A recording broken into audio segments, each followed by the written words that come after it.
At sa ibang balita, pumapalag po ang grupo ng mga trucker sa pagbabawal ng LTFRB na bumiyahe ang mga inaarkilang truck na 15 taon na o mas luma pa. Nakatutok si Jay Sabale. Sa kahiliran ng mga truckers na suspindihin. May 200 sakyan ng 3 Truckers Association sumugod sa tanggapan ng Land Transportation Franchising and Regulatory Board kaninang tanghali. Nagsagawa pa ng maiksing programa ang truck operator sa tanggapan.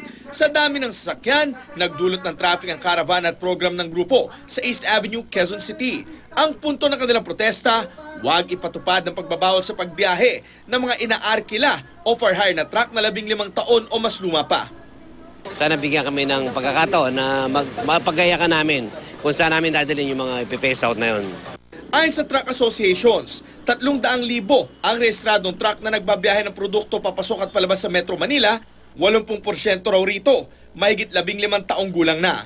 At kung ipapatupad daw ang ban sa matatanda ng sasakyan, malaking problema ito sa sektor ng trucking at ang bottom line nito, magkakaroon ng shortage doon ng truck against the demands of cargo at ang mas malaking epekto nito, mas higit pa doon sa epekto ng daytime truck ban na port congestion. Sang-ayon naman daw ang truckers na kailangan maging mas ligtas ang kanilang mga truck na bumabiyahe sa lansangan. Pero hindi raw sa edad lang ibabase ang roadworthiness o kondisyon ng sasakyan. Sagot naman ng LTFRB, 2012 pa sinimulan ipinatupad ang kautosang ito. At matagal na silang nagbigay ng palugit sa truckers. The intention of the government is really to push for roadworthy vehicles, no? Kung sa ngayon ay ang ipinapatupad namin aging ng mga vehicles based on the year model ay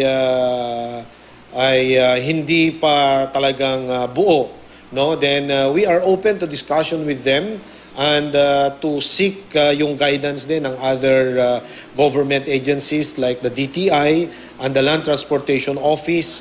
Ang mga mahuhuli raw na lalabag, ikukonsiderang kolorum na may 200,000 pisong multa. Impound din ang sasakyan.